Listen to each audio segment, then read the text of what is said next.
Welcome back to our channel, dear friends.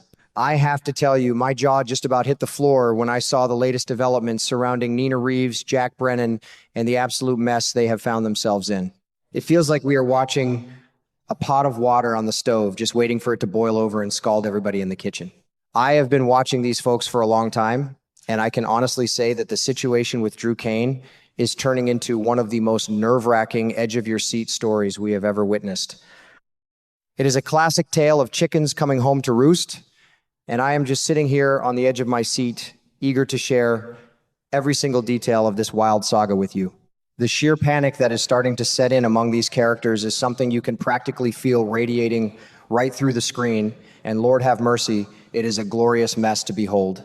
Let us start by talking about sweet little Willow Kane, because bless her heart, she has wandered so far off the beaten path that she is completely lost in the dark woods now. I simply cannot believe what she is doing to Drew. She has been keeping him a prisoner in plain sight, feeding him that awful, paralyzing drug to keep him tied down and helpless in his wheelchair. It is chilling to think about a woman doing that to someone right in their own home. But here is the kicker, and it is the part that has me practically shouting at my television screen. Willow is running out of time, and she is running out of that terrible medicine. She is sweating bullets because the supply of that paralyzing agent is getting dangerously low, and she is finding herself in a terrifying predicament. She is having to use higher and higher doses just to keep Drew incapacitated. It is a classic case of playing with fire, and Willow is about to get burned worse than she ever imagined. You see, the human body is a miraculous thing, and Drew Kane is no ordinary man. He is a former Navy SEAL, for goodness sake. His body is strong, resilient, and it is starting to build a massive tolerance to whatever toxic concoction Willow has been slipping into his system. It is absolutely fascinating and a little bit scary to watch his body slowly adapt and fight back against the poison. Just the other day, there was that heart-stopping incident where Jack Brennan was accidentally drugged. Because of all that chaos, Willow ended up being late in giving Drew his scheduled dose. And what happened? The man started to move. His hands, which had been resting like heavy stones on the armrests of his wheelchair, actually began to twitch and shift. It was a tiny movement, but in a situation like this, a tiny movement is like a massive earthquake. It proves that the chains holding Drew down are starting to rust and break. I was holding my breath during that entire sequence, especially when Drew almost managed to call for help. If Willow had not walked into the room at that exact terrifying second, Drew would have successfully dialed 911 on the phone. Can you even imagine the sheer panic that must have washed over Willow in that moment? She had to scramble like a frightened mouse to move that telephone completely out of his reach. She narrowly avoided a total disaster, but it was a glaring warning sign that her control over Drew is slipping through her fingers like dry sand. She gave him a window of opportunity, and even though she slammed it shut just in time, the glass is already cracked. It is only a matter of time before it shatters completely. But as the days go by, the situation is growing even more precarious for Willow, Jack, and Nina. Drew is starting to move more and more. Now, he still has not spoken a single word, and he is still sitting in that chair, but I have a very strong suspicion about what is really going on in his head. I firmly believe that Drew is playing possum. He is faking the severity of his condition, just like Jack Brennan did before Ross Cullum tragically passed away.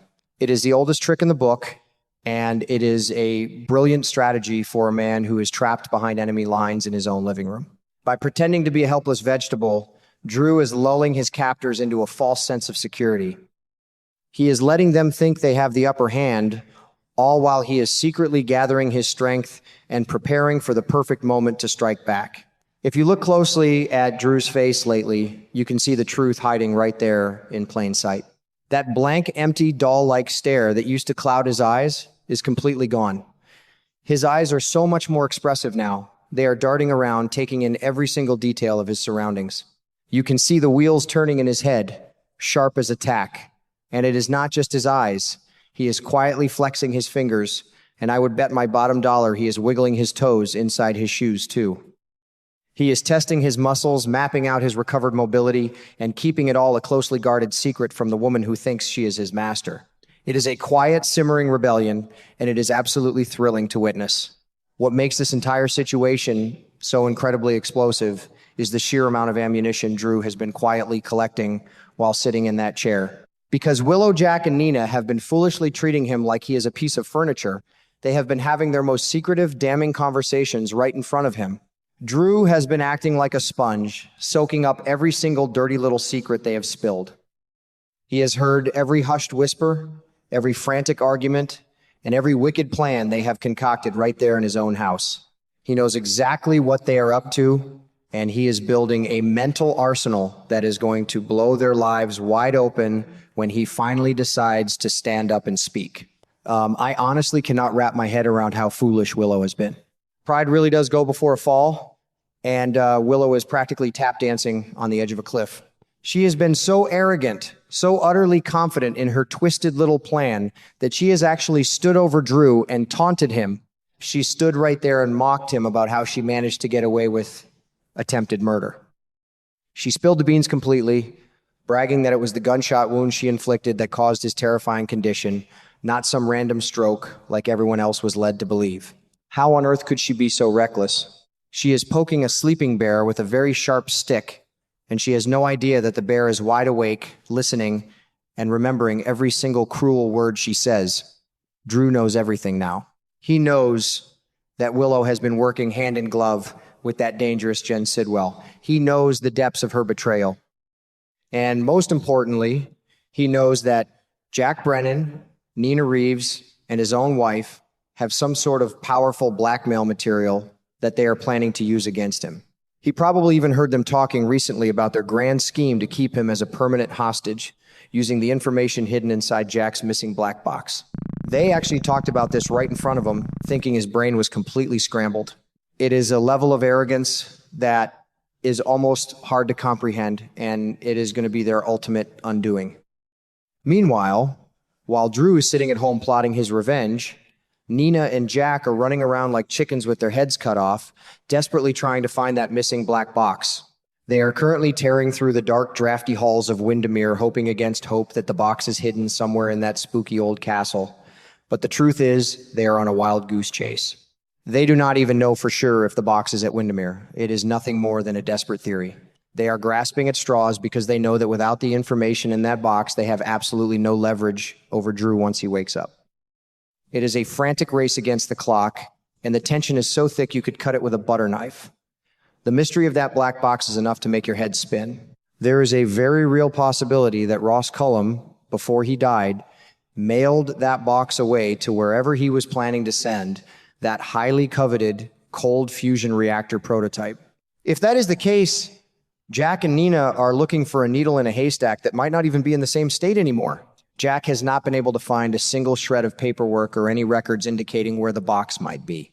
They are flying completely blind, driven by sheer desperation and the looming threat of Drew Kane's eventual recovery. They know that if they do not find that box and secure the blackmail material, their lives are going to be completely ruined. And that brings us to the most terrifying part of this whole ordeal for Willow.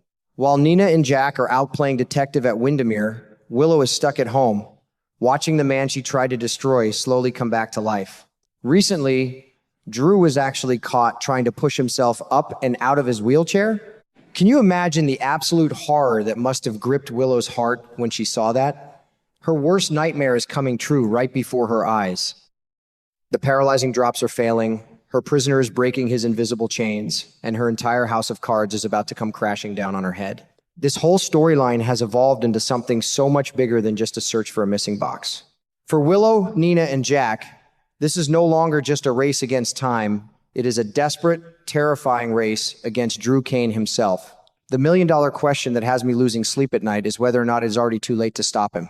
If Drew manages to fully unlock his body and stand up from that chair before Jack and Nina find that black box, all hell is going to break loose in Port Charles. He will have all the evidence, all the memories of their confessions, and a heart full of righteous vengeance.